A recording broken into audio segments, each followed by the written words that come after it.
It's a nice one. I want to see. What? Oh my God. Yeah, baby. Woo.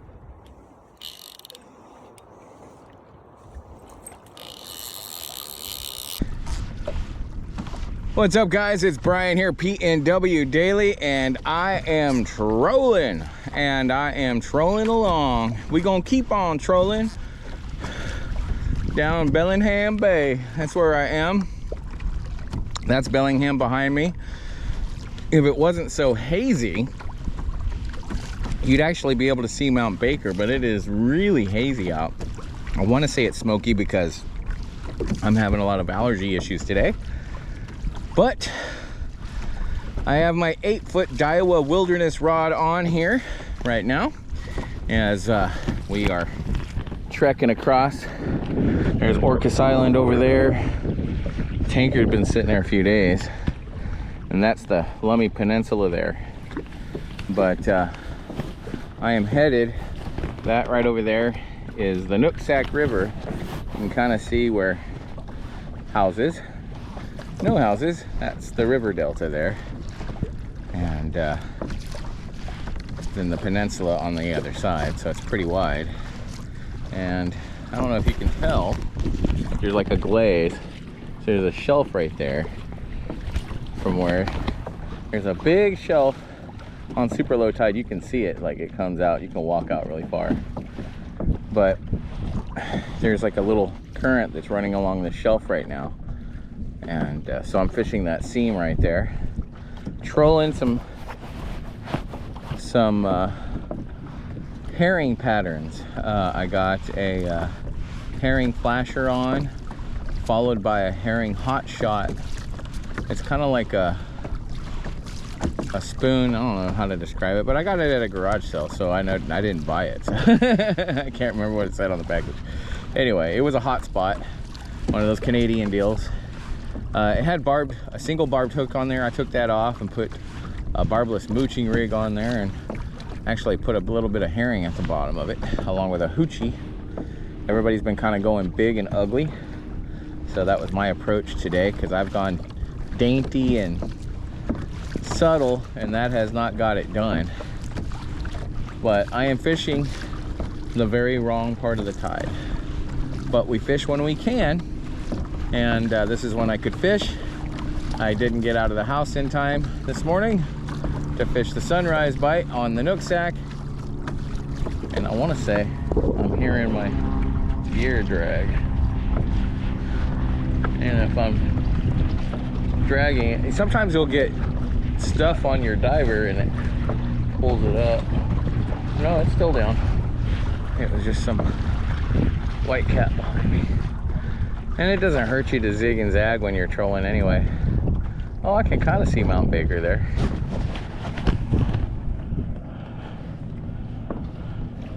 I don't know how good that HD is.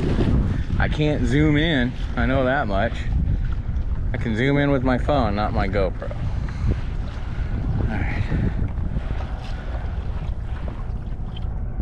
I think it's as good as time as any to check gear. Some guys will just troll forever. I am not one of those guys. Turn my rudder. Turn your clicker off so you don't attract attention. I haven't seen any seals, so I know I'm fishing the wrong tide, or they're over there at Whatcom Creek, because I did see them. I saw some boats hauling ass away from Whatcom Creek towards the cold storage. So. Nothing has touched that. I did have some stuff on my gear, but oh, of course, tangled up everything. And so there's the flasher. Here's my spoon, hoochie. What's left of the herring that was wrapped at the bottom of that. I must have been dragging. It's all right. But got my barbless mooching rig on there, a little hoochie on the bottom, so gives it some action. And actually, instead of putting another piece of herring on, what I'm gonna do is throw on some of that green, sloppy, slimy gel that we have at Jaeger's, and it kind of matches that green anyway.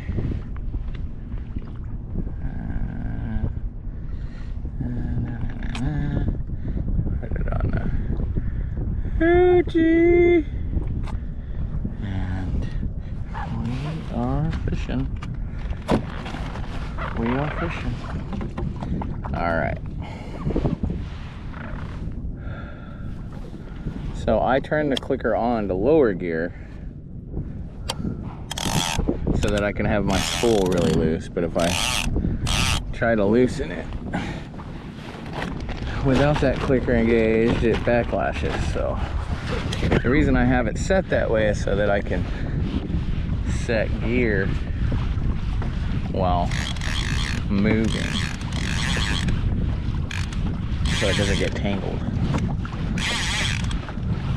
When you are using these deep 6 divers, you're at a disadvantage. Honestly, your catch ratio goes down versus lead. But I knew it was going to be super low tide. Not super low tide, but I knew it was going to be low tide this afternoon. And so I used the diver. That way if I hung up on the bottom, it would just kind of roll. Lead has a tendency to get snagged, and I've broken trolling rods that way. I'm only at 30 feet. That's not enough.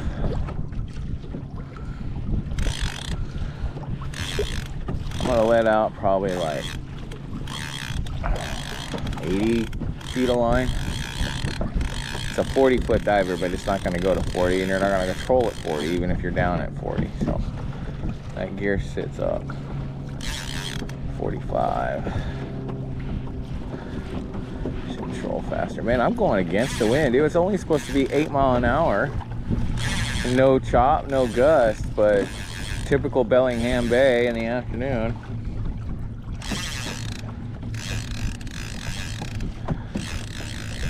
The weatherman and the bay did not agree on the forecast.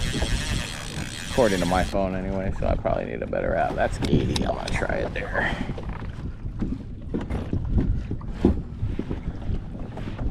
Alright.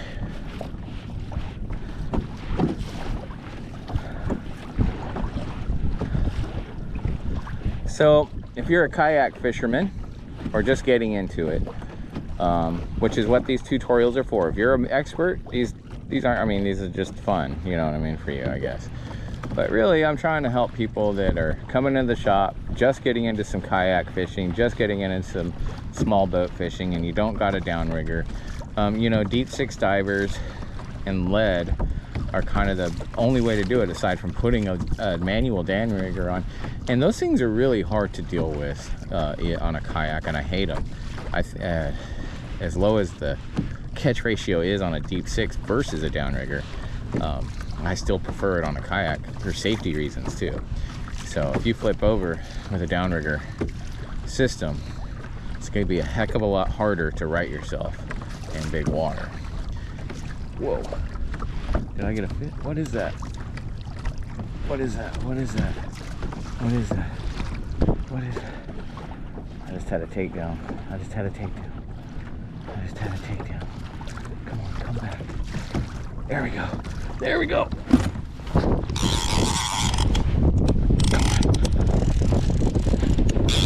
God, stay off.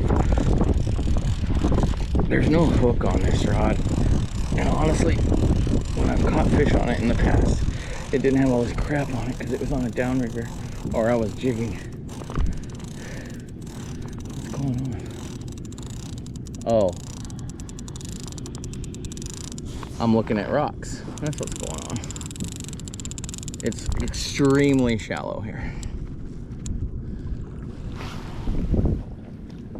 Like I could stand up right there. I wouldn't be able to get back on. But so there's no trolling right here. Okay. We will adjust accordingly.